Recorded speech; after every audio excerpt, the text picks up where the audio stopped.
The Rebel of Fox Hill by Marie Woodward. Chapter 4. Hannah sat in bed as her mother paced the room. Mother had woken Hannah from her slumber again, but she was used to her mother's nightmares by now. "I don't understand," Mother said. "He never leaves without his coat, not in this kind of weather." Dim firelight danced upon her worry-stricken face. Hannah glanced out the window. Rain poured down from a jet-black sky, hitting the glass in loud, sideways torrents. Mother had left the lacy curtains open, most likely looking for Father. "Don't worry, Mother, I'm sure he's safe from the storm." Mother twisted and pulled at Father's coat as she paced. Her eyes were wide with fear. "I thought he would be back by now. I hope he finds his way home." Hannah pulled the covers over her head. With a yawn, she said, "Oh, didn't I tell you, Mother? He's staying at the church tonight until the storm lets up." "But he needs his coat. It's so cold out. Why would he leave without his coat?"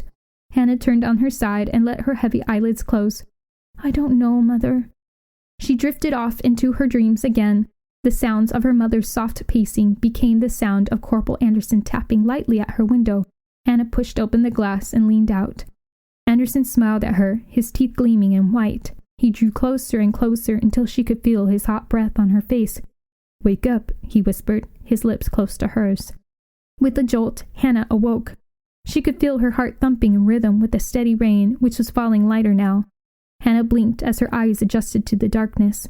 She glanced over at the window, remembering her silly dream, and gave a snort. A Yankee at her window? Unbelievable. Hannah would have never opened her window for a Yankee. But why did her stomach flutter as she thought of Corporal Anderson, his lips so close? A feeling of dread came over Hannah as she realized something wasn't right. Mother wasn't in her usual sewing chair across from Hannah's bed. Ever since Father's death, it had become Mother's favorite place to pass her sleepless nights. The fire had long died out, and darkness filled every corner of the room. It wasn't like Mother to leave the house completely dark. Hannah knew she was scared of the blackness as deep and irretrievable as death.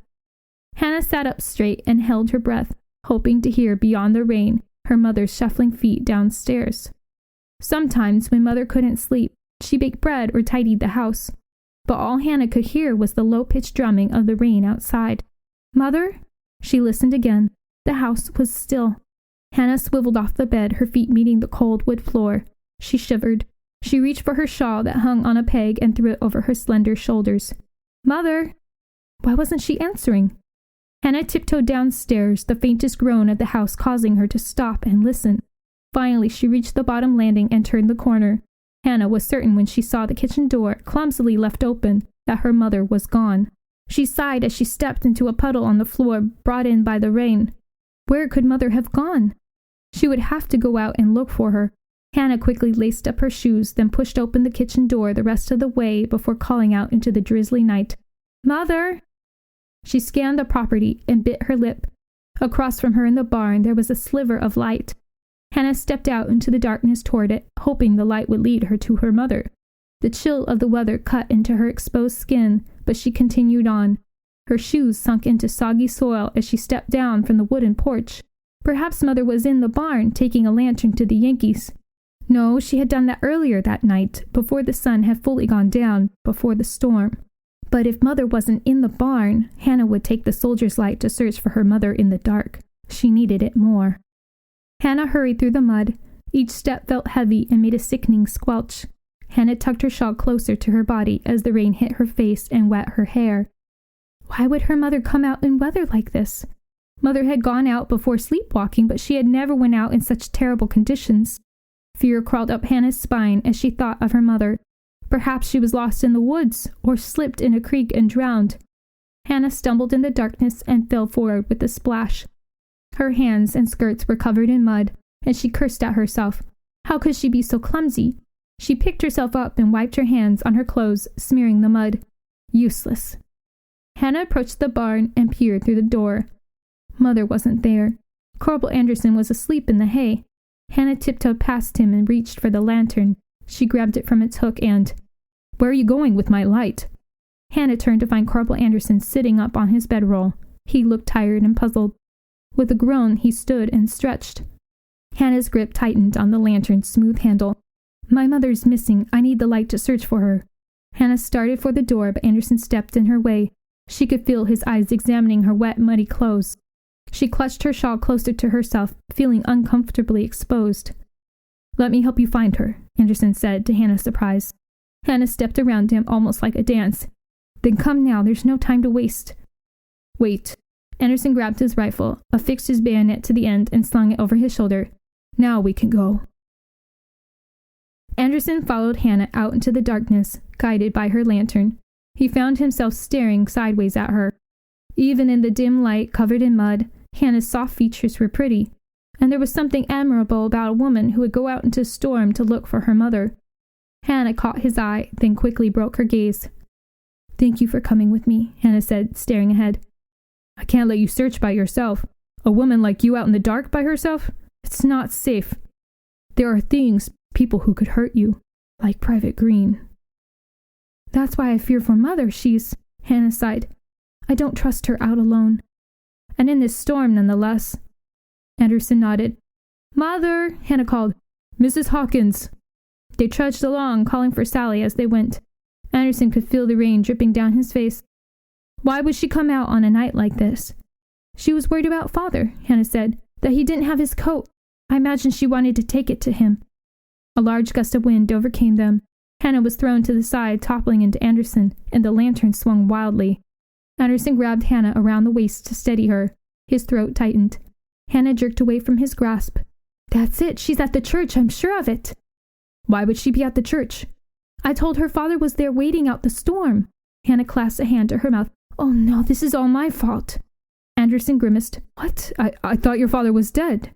"He is, but Mother believes he's still alive. Who am I to tell her otherwise?" Anderson grunted. "So you lied to her?" "It's not a bad lie, at least," Hannah said. "You don't know how she gets when she misses him. At least she has hope when she thinks he's alive." "But it's a dead hope, to hope for things that could never be." Anderson stared at Hannah for a long while. "Yes, I suppose it is." Hannah frowned. "Oh, how could I be so stupid? I should have known better." She shivered under her dripping shawl. "Wait," Anderson said, stopping. "Take this." He unslung his rifle and handed it to Hannah before unbuttoning his coat. "What are you doing?" Hannah cried in surprise, glancing from the rifle and its sharp bayonet to Anderson. "What are you doing?" Hannah cried in surprise, glancing from the rifle and its sharp bayonet to Anderson. "What am I doing, giving a rebel girl my rifle?" Anderson thought. "This." Anderson removed his coat and threw it around Hannah's shoulders. "I should have done that earlier." Hannah smiled. It was that same beaming smile Anderson had seen before when Hannah reminisced about her late father. Anderson wanted to see it again. Even with the mud and her long yellow hair hanging like wet dead grass from her head, she radiated beauty. But there was something silly about how Hannah appeared with Anderson's oversized coat and rifle in her hand. Anderson burst out in laughter. Hannah's smile disappeared. "What is it?" You look like a Yankee." Hannah snorted. "No, I look like a filthy Yankee." She passed Anderson back his rifle. "That is true as well." Anderson chuckled. "A beautiful, filthy Yankee. But why in the world are you covered in mud?" "I fell," Hannah said with a pout, turning from him to focus on the path ahead. She held out the lantern, and it cast a warm glow on their path. There, in the mud in front of them, were fresh footprints. "Look, I bet Mother came this way. This is the road to the church." Hannah pointed down the road with her lantern. Anderson stepped forward, but Hannah grabbed his arm and stopped him. "You don't have to come with me, you know. I can make this journey by myself. It's not but a mile." "Yes, but I want to make sure you'll be safe." "But you have no coat now, and it's—" Anderson shook his head and glanced intently at the road. "I'll be fine. Let's go." Again, and scolded herself for being so impulsive. The kiss meant nothing, Hannah told herself over and over as she walked home. She was grateful Anderson had been asleep when she kissed him.